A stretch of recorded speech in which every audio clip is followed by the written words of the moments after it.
Por eso vamos a conectarnos con Pablo Secchi, que es director ejecutivo de Poder Ciudadano, para que nos explique un poco más cómo se llega a esta conclusión, cómo se llega a ser parte de este ranking también. Pablo Vicente te saluda junto a Belén Martínez, todo el equipo de La Voz de la Ciudad. Buen mediodía, ¿cómo estás? ¿Qué tal? Buen mediodía, ¿cómo están ustedes? Muy bien, gracias por atendernos. Haciendo un poco de análisis de lo que nos desayunábamos con esta noticia de esta caída en el ranking, donde veníamos con un buen papel hasta el año pasado y ahora caímos 12 puestos. Sí, yo no me desesperaría mucho por la caída de estos. Son 3 puntos en realidad. Los puestos no son tan relevantes porque también varía de acuerdo a cómo van variando los demás países. Con lo cual alguien puede haber mejorado un poquito y nosotros empeorado un poquito y eso hace que nos superen. Claro. Pero sí que hay una caída de 3 puntos, del puesto 45, de los puntos 45 a los puntos 42. Como decía, no me preocuparía demasiado. Lo que me preocupa sí que Argentina hace ya varios años que está estancado en este ranking, está ahí rondando los 40 puntos, 38 a veces, llegamos a 45 la vez pasada. Esto es un promedio de 2 años y principalmente lo que toma son 8 encuestas, 8 trabajos en realidad, en los cuales se entrevista a expertos, a inversores, a conocedores en materia de corrupción, que le preguntan exactamente por la percepción que tienen de la corrupción en todos los países. Esto no es un ranking específico de corrupción. Esto no quiere decir que Argentina está en el puesto exactamente en corrupción, sino que es cómo nos perciben. A veces es más preocupante porque es, como lo toman inversores, investigadores, etcétera. Bueno, ¿cómo ven a Argentina? Bueno, Argentina lo ven como un país con una corrupción verdaderamente alta. No está entre los peores del mundo, pero sí está en una ubicación bastante mala ya hace mucho tiempo. Más allá de cómo nos ven, ¿ellos tienen pruebas fehacientemente de que hay corrupción en algunos determinados lugares de nuestro país? Como son expertos y son conocedores de nuestro país, no se le pregunta a cualquier persona por la calle en cualquier país, sino que es gente que conoce, sí, conocen las causas judiciales, conocen la coyuntura, pero sí es un ranking subjetivo. ¿Sí? La corrupción no se puede medir exactamente. Argentina tiene tanta corrupción porque justamente es un fenómeno que se hace en las sombras, como nosotros decimos siempre, no deja una factura, un recibo de que hubo un hecho de corrupción.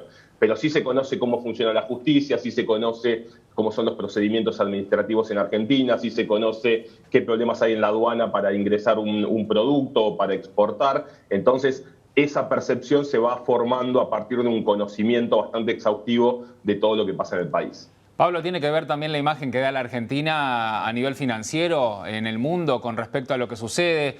Por ejemplo, cómo se maneja con sus números, porque ya que estamos hablando también de esa percepción, si hay empresarios, si hay gente que puede llegar a analizar este tipo de ranking para invertir o no en la Argentina, también es la imagen que damos a nivel mundial, cuando tenemos que arreglar una deuda con fondos buitre, con el FMI todavía, con las deudas que nos falta arreglar a nivel internacional, y todo eso tiene que ver un poco con la imagen que damos que deriva en esa percepción de este ranking. A ver, tiene que ver un poco con todo. La metodología está bien basada en casos de corrupción, entonces se habla en el servicio público cuánta corrupción puede haber. No se pide específicamente que se hable de otros temas más en cuanto a negociaciones de deuda, etcétera, pero bueno, el consultado ve una globalidad de acciones, de actividades, de normativas, y puede terminar influyendo. Por eso decíamos, como al ser un índice de percepción, porque la corrupción no se puede medir, al menos hasta ahora, de otra forma, todo puede terminar influenciando en este resultado. Este ranking midió a 180 países. La ONU dice que hay 194 en el mundo. ¿Por qué hay varios que quedaron exceptos de este ranking? La verdad que desconozco. Este es un ranking de Transparencia Internacional. Transparencia Internacional intenta medir absolutamente todos los países, pero también sepamos que hay países insulares en los cuales hay un desconocimiento total de lo que puede llegar a suceder en esos países muy, muy chiquitos, algunos que son colonias, con lo cual se hace un trabajo. Ya tener esta cantidad de países es una gran cantidad de países para analizar.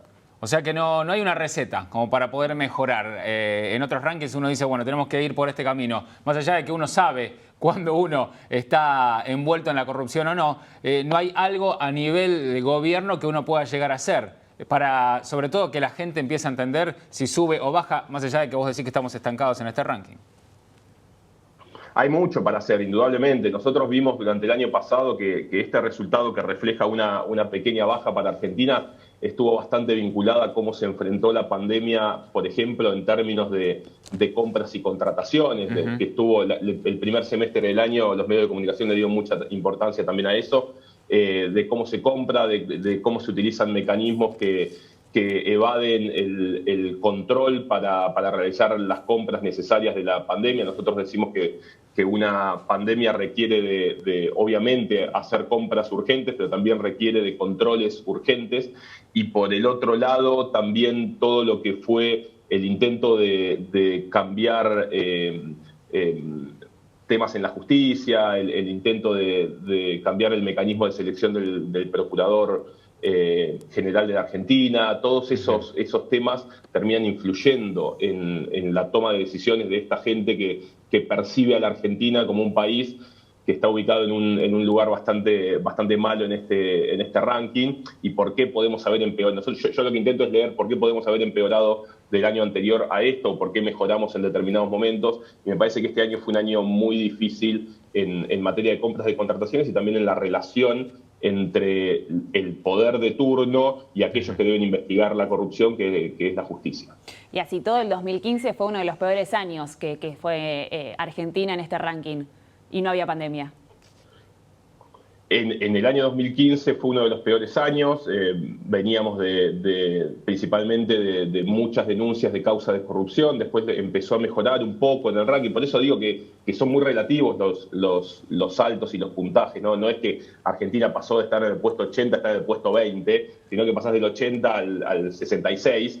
Tenés que ver cómo se mueven los demás países también, pero principalmente lo que se vio durante el gobierno pasado, más allá de las prácticas de corrupción, que eso está en investigación y va surgiendo con los años, lo que se vio fue un avance en la normativa para luchar contra la corrupción y para generar transparencia. Entonces vimos la sanción de una ley de acceso a la información pública, que Argentina era una deuda pendiente que tenía, lo que fue las famosas leyes del arrepentido, que después hay que analizar si funcionaron bien o funcionaron mal, lo que fue la ley de responsabilidad penal de las personas jurídicas, y todos esos movimientos hicieron que Argentina mejore en un determinado momento en el ranking de corrupción. Ahora hay que seguir empujando y principalmente pasar de las leyes al acto, y Argentina debe seguir luchando contra la corrupción, o profundizando la lucha contra la corrupción. Se me vino a la mente cuando vos decías lo que puede llegar a pasar con aquellos representantes que todavía están siendo investigados, que están pasando por todos los procesos de la justicia. Por ejemplo, Brasil ya tiene su ley de ficha limpia, que todavía acá se está analizando, se está estudiando, pero eso podría llegar a ayudar para que al menos aquellos que están cursando alguna denuncia por corrupción, que no puedan acceder a cargos públicos. Eso todavía se está analizando acá en nuestro país. Sí, nosotros tenemos mucho cuidado con ese tipo de leyes. No decimos que sean malas o buenas definitivamente. El tema de ficha limpia, por ejemplo, también depende mucho de en qué estado está la justicia de tu país, para que no se utilice en forma política para terminar prohibiendo o proscribiendo a determinados candidatos. Pero es un tema para analizar seguramente por el Congreso, ver los pros, ver los contras. En Brasil también están muy discutidos los procesos de lucha contra la corrupción, principalmente todo aquello que estuvo vinculado con el lavallato, con el caso de Petrobras. Sí. Pero son todas normativas que pueden ayudar. Yo insisto mucho, a mí me parece que Argentina, más que normativas, más que pensar nuevas ideas, tiene que trabajar fuertemente en el Poder Judicial. El Poder Judicial es el que termina avanzando. Cuando quiere avanzar, el Poder Judicial avanza en materia de lucha contra la corrupción. Lo vimos en los últimos años, en algunos casos en particular. Tenemos casos ya definidos casi hasta por la Corte Suprema, como el caso Vudú, el caso de Jaime, el caso de López, que han avanzado fuertemente.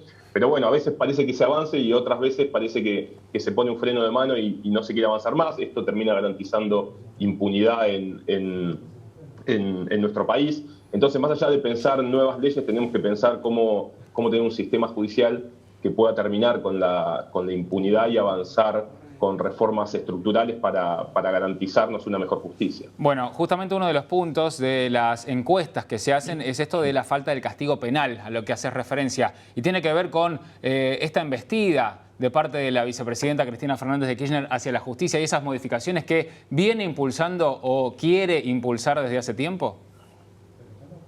Ninguna reforma judicial va a ser positiva si se piensa en una persona en particular, sea Cristina Kirchner, sea Mauricio Macri o sea quien sea.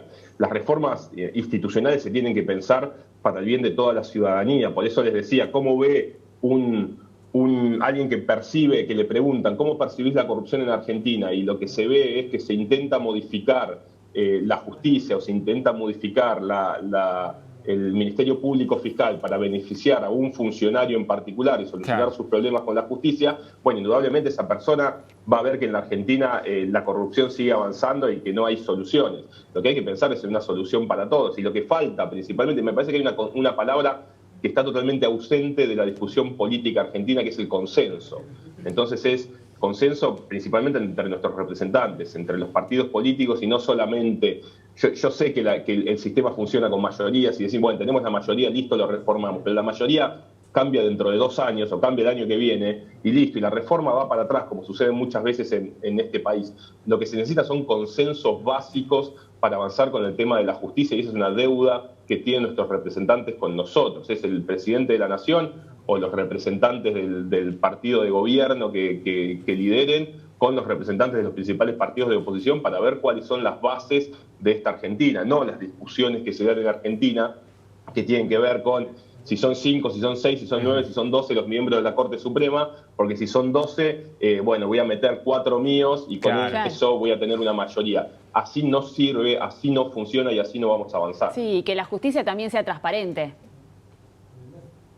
Bueno, la justicia es el poder más oscuro de la Argentina en cuanto a transparencia. Si vos pensás, yo creo que el Poder Ejecutivo Nacional, esté quien esté, sigue siendo el más transparente de todos, con muchísimas deudas, pero es el más transparente porque todos estamos mirando ahí. Claro. Hay que correr la mira hacia el Congreso de la Nación, que también está avanzando muy despacito en materia de transparencia, pero muy especialmente al Poder Judicial.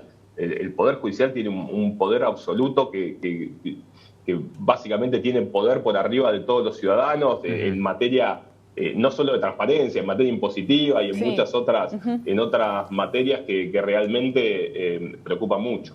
Claro, no hay igualdad con respecto a los demás, eso también, ¿no? De hecho, una de las cosas que últimamente decía, más allá de todo lo que está impulsando la vicepresidenta, es eso de que ellos siempre están en el mismo lugar y que el resto de los políticos son elegidos por la gente, que se van cumpliendo esos ciclos. Es democrática la justicia. Pero la justicia están siempre las mismas caras desde hace muchos años. La verdad que muy claro, Pablo, gracias por estar con nosotros, por todo esto que nos estás explicando, para ayudarnos a entender un poco más sobre este ranking que nos ubica ahí en ese puesto. Te mandamos un abrazo.